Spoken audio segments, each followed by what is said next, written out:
बड़े बुजुर्ग कह गए हैं कि किसी के फटे में टांग नहीं अड़ानी, और बिल्कुल सही कह के गए हैं। इस महीने वृषभ राशि वाले लोगों को भी इसी बात को फॉलो करना है। और किन किन बातों को आप फॉलो कर सकते हैं, चलिए जानते हैं आज की वीडियो में। नमस्ते, भाग्यश्री होलिस्टिक एस्ट्रोलॉजी में आप लोगों का एक बार फिर से स्वागत है। यहाँ पर हम बात करते हैं पॉजिटिव, इंस्पायरिंग और होलिस्टिक एस्ट्रोलॉजी की, यानी कि एक ऐसा ज्योतिष जो कि आपके पॉजिटिव पॉइंट्स को मैक्सिमाइज कर सकता है और आपके नेगेटिव पॉइंट्स को मिनिमाइज करने में आप लोगों की मदद भी कर सकता है। अगर चैनल अच्छा लगे तो सब्सक्राइब करना, दोस्तों के साथ शेयर करना, और चाहो तो मेंबर बनकर सारे वीडियोस दूसरों से पहले भी देख सकते हो। मेरा एस्ट्रोलॉजी लर्निंग कोर्स बिगिनर्स के लिए 4 अगस्त से शुरू हो रहा है एक बार फिर से, तो आप उसका भी हिस्सा बन सकते हैं। और अगर आप मेरे न्यूज़लेटर के लिए सब्सक्राइब कर लेंगे तो हर ट्रांजिट से पहले मैं आपको बताऊंगी कि उसको मैनेज कैसे करना है। So do that as well. चलिए वृषभ राशि की बात कर लेते हैं। तो सबसे पहले मैंने कहा ना कि भाई किसी के फटे में टांग नहीं अड़ानी। लोग लड़ते हैं तो लड़ने दो, लोग झगड़ते हैं तो झगड़ने दो, उनके बीच में डिस्प्यूट्स होते हैं तो होने दो। आप क्यों बीच में पड़ रहे हो? It is completely unnecessary. आपकी जो अच्छी एनर्जी है, पॉजिटिव वाइब्स है, वो इन लोगों की वजह से खराब हो सकती है। तो इसीलिए किसी के भी फटे में टांग अड़ाने की आप लोगों को तो बिल्कुल भी जरूरत नहीं है। You stay silent. आपको रिंग साइड पे मत जाओ। Let people wrestle as much as they want. अगर आपसे आपका ओपिनियन मांगा जाए तो इमीडिएटली ओपिनियन देने की जरूरत नहीं है। चीजों को ठंडा हो जाने दो, उसके बाद अपना ओपिनियन दो। और वो ओपिनियन भी जितना हो सके एकदम न्यूट्रल होना चाहिए। किसी भी व्यक्ति को एक सेकंड के लिए भी ऐसा ना लगे कि आप सामने वाले की साइड ले रहे हो। इसलिए be as neutral as possible. कार्य क्षेत्र में चीजें आपके लिए बहुत ही अच्छी हैं।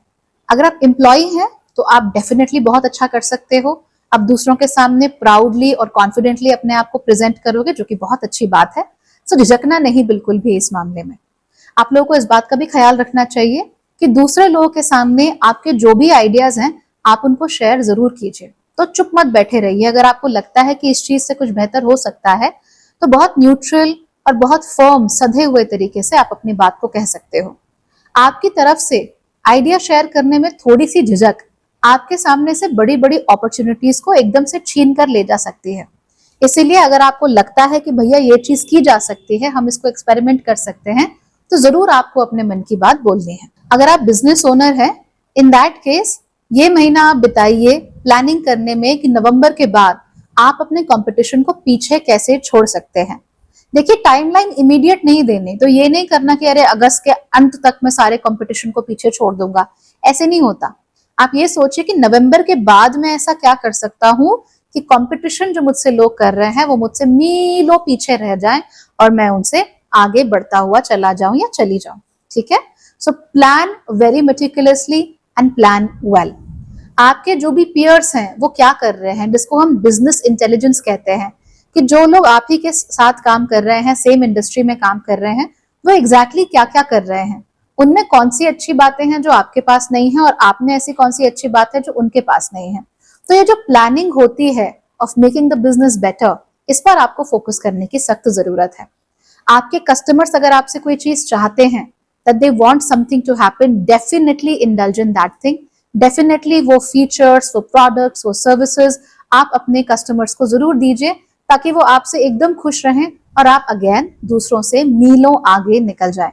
तो ये तो डेफिनेटली आप लोगों के साथ हो सकता है। So make sure that you do it. इस महीने पैसों के मामले में चीजें आपके लिए अच्छी हैं। ऐसा नहीं है कि बहुत बड़ा कोई पैसा आपके पास आ रहा है, लेकिन अगर आप अपने एसेट्स को देखेंगे तो आप रियलाइज करिए कि पिछले कई सालों में आपके एसेट्स की वैल्यूएशन काफी अच्छे तरीके से ऊपर गई है। तो आपको परेशान होने की जरूरत नहीं है। खास तौर पे गोल्ड इस समय पर आपके लिए बहुत अच्छा काम करेगा। तो नया कुछ खरीदने बेचने की जरूरत नहीं है, लेकिन अगर आपके पास पैसा है और आपको लगता है कि भैया मुझे इन्वेस्टमेंट करनी है, तो गोल्ड ज्वेलरी, गोल्ड बार्स, इस तरह की चीजें आप खरीद सकते हैं। आने वाले समय में वो आपके लिए बहुत कारगर सिद्ध होंगी। बहुत ही अच्छी इन्वेस्टमेंट्स आप लोगों के लिए बनेगी। हालांकि रिसेंटली अगर आपने कोई अपार्टमेंट खरीदा बेचा है, कोई जमीन खरीदी बेची है, इन दैट केस उस पैसे को लेकर आप खासा सावधान रहिए, क्योंकि वो पैसा बहुत आसानी से वेस्ट भी हो सकता है। इसीलिए जैसे ही आपको पैसा मिल जाए, सबसे पहले तो आप उसकी एफडी करा दो। हाथ ही नहीं लगाना उसको। एक बार एफडी हो गई, चाहे आप 50 दिन की कराओ, चाहे 7 दिन की कराओ, चाहे 1 महीने की कराओ, तो पहले उसको एफडी करा के ना साइड रख दो, so that you are not doing anything with that money. उसके बाद आराम से सोचो कि आपको इस पैसे का करना क्या है और फिर धीमे धीमे करके आप इस डायरेक्शन में आगे बढ़ो।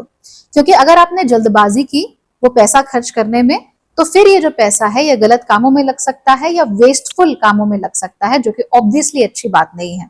इस महीने रिलेशनशिप्स आपके लिए बहुत ज्यादा बोझिल हो सकते हैं, बहुत ज्यादा बोझ महसूस हो सकता है। ऐसा लगेगा कि यार ये क्यों है। आपके पार्टनर जो हैं उनकी बातें, उनकी बोली हुई चीजें, उनसे आपको अच्छी खासी इरिटेशन भी हो सकती है और आप उनकी बातों से जरूरत से ज्यादा बोर भी हो गए हो, क्योंकि आपके पार्टनर ना एक ही बात को बार बार बार बार बार बार रिपीट करते रहते हैं और आपसे अब वो सहा नहीं जा रहा। हालांकि आप झगड़ोगे नहीं, लैश आउट नहीं करोगे, कुछ नहीं करोगे, आप बस चुप रहना ही ठीक समझोगे। आप कहोगे कि भैया तुम्हें जो बोलना है तुम बोलो, मैं तो यहाँ चुप बैठा हुआ या चुप बैठी हुई हूँ, मुझे कोई फर्क नहीं पड़ता। So you will become very unbothered in a way कि चलो उनको जो करना है करो, नॉट माई प्रॉब्लम। क्योंकि अगर मैं इस पर बहुत ध्यान दूंगा तो मेरा दिमाग खराब हो जाएगा।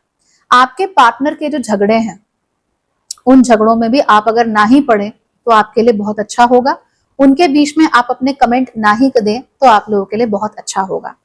सेहत के मामले में चीजें आपके लिए ठीक हैं, कोई बहुत बड़ा इशू आप लोगों को देखने में नहीं आएगा।